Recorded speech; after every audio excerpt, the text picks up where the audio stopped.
Hello, NASCAR fans. Welcome to this week's edition of our On Pit Row Race Rewind. This week for the Cheese at 355 at the Glen, or as my partner Dan Beaver calls it, the 355K at the Glen.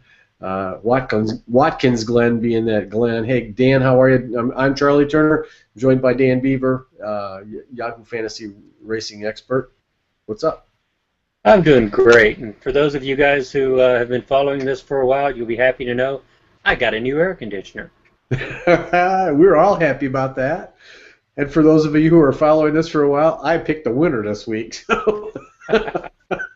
But we'll get into that later when the bragging rights are more on the line. But this was, I think, this is the perfect uh, argument for why there should be more road course races in the Sprint Cup Series. What a great freaking race! And I mean, from start to finish, this thing was fantastic.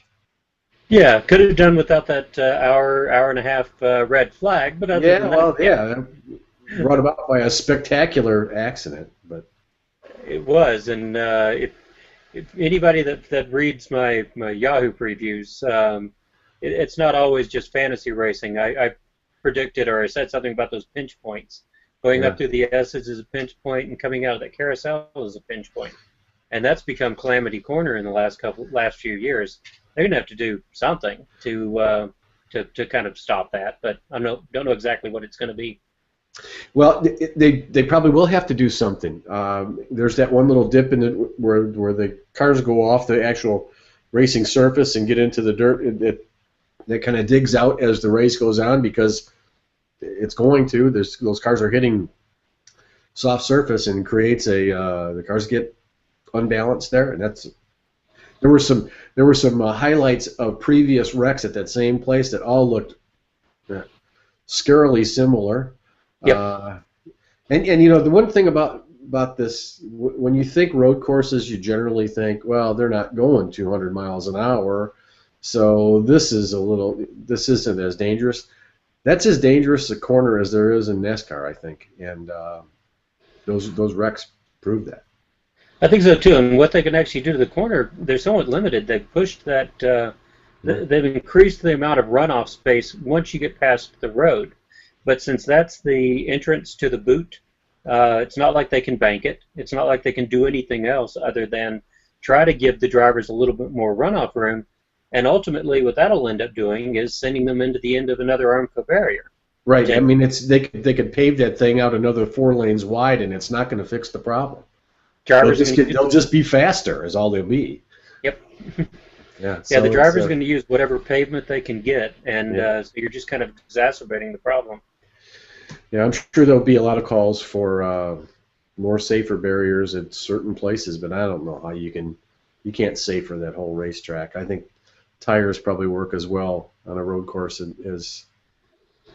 as barriers do, but yeah, I also think that this may sound a little crass and a little bit selfish, but that's part of what makes those things really interesting. In the old days there would have been trees there instead of Yes. Armco.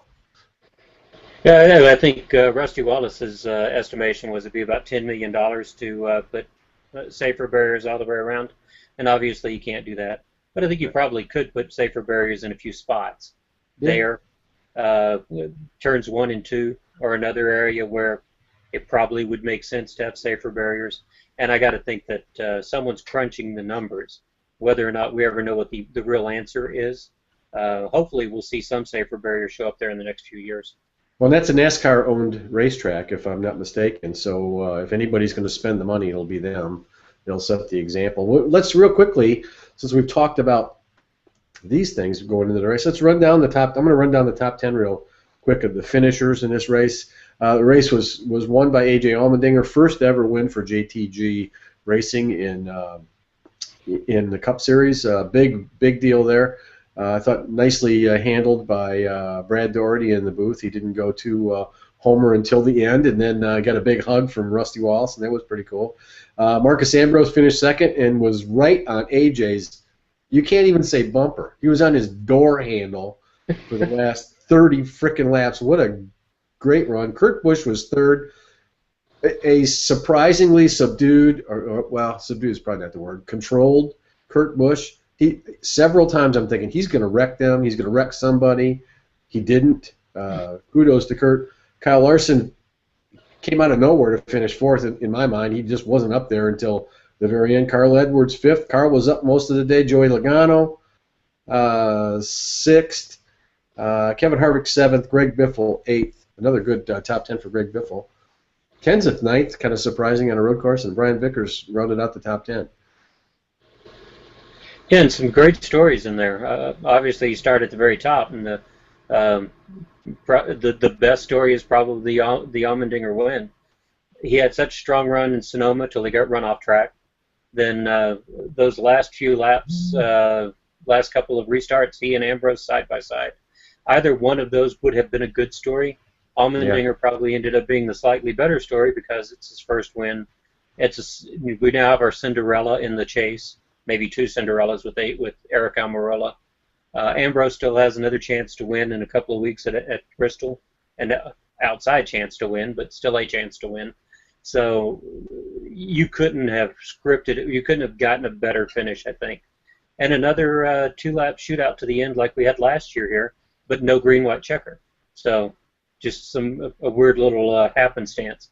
And we've had great finishes at Watkins Glen for the last couple of years, from the oil down on the track, and I think it was 2012 with Ambrose and Keselowski just slamming into each other all the way around because they couldn't get grip, to this one, to last week's two-lap shootout, and no green-white checker.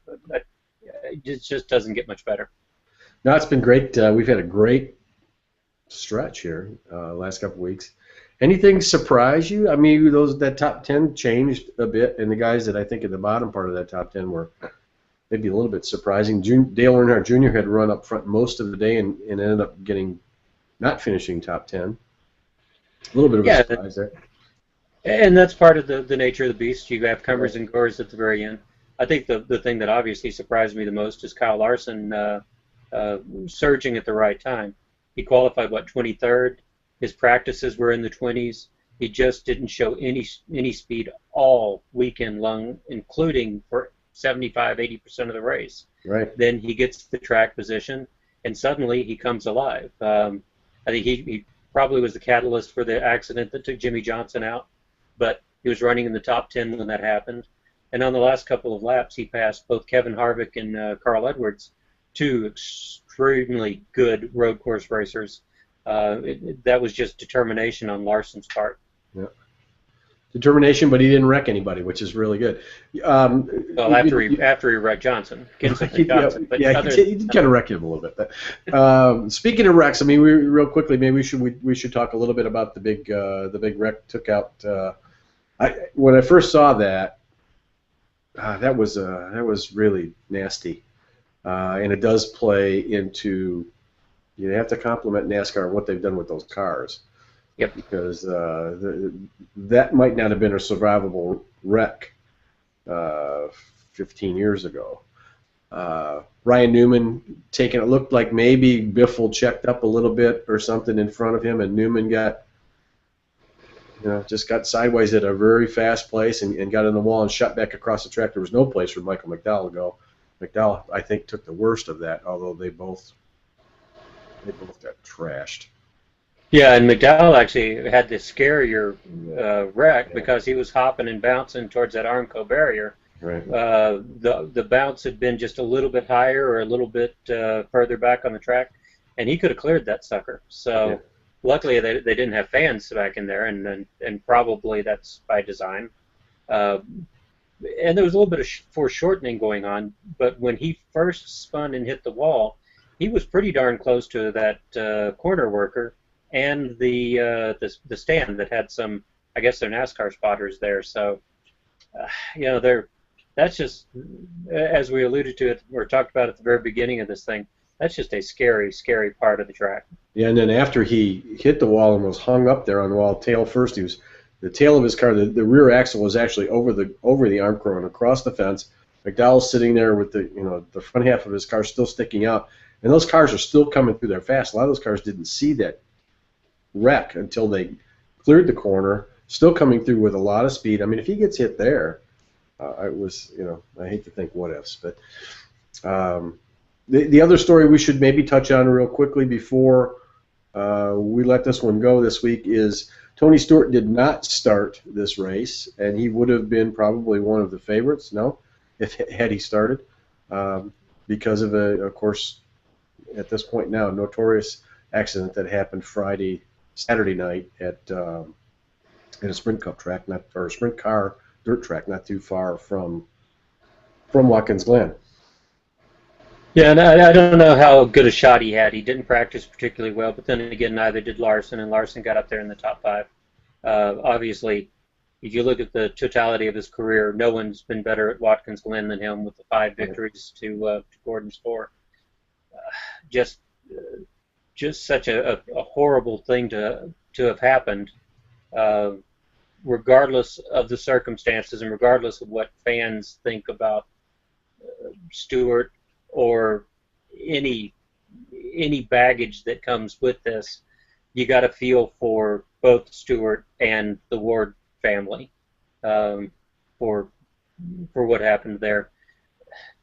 Just have to remember in a situation like this that there are real people on both ends of that tragedy, and keep that compassion foremost in mind. It's pretty easy to kind of flip out and go down a bad, dark area for some fans. I think Twitter, and I think the media did the best they could. I think most of the fans did the best they could to process the information. There were some people who just absolutely should have kept their opinions to themselves, though, if you looked at all of social media. Yeah, it was. I woke up to it, and shocking stuff. So, anyway, before we let this one go, any final thoughts on Watkins Glen? We do have the Nationwide Series had a race at Watkins Glen as well, which also was a terrific event, won by Marcus Ambrose, who was right in there for both races. And this week, the Nationwide guys go to Mid-Ohio, another 2.5-mile road course in North Central Ohio. I'll be there Saturday, and looking forward to that. AJ Allmendinger actually is the defending champion of that race, so it'll be interesting to see if AJ can, if he's there. I got to believe he's going to be there. Can win 2 in a row. Yeah, I think the closing thought is need more road courses on the NASCAR circuit. Yeah. Come down here to my neck of the woods, to the Circuit of the Americas. Be fun to watch those heavy those heavy stock cars on that tight track in the Texas Hill Country. No, that'd be just an awesome venue to have these cars on, and hopefully one of these days we'll get to that. He is Dan Beaver. Follow him on Twitter at Fantasy Race. Read his Yahoo Fantasy Racing article every week at yahoosports.com. Also catch him at excuse me. Where are you at? Roto World. Roto World. I'm sorry, I drew a total old guy blank. And I'm Charlie Turner. Follow me on Twitter at @OnPitRow, and we'll talk to you next week when we review the Michigan 400. I think it's the Pure Michigan 400 this week at MIS. So talk to you next week. Thanks, guys.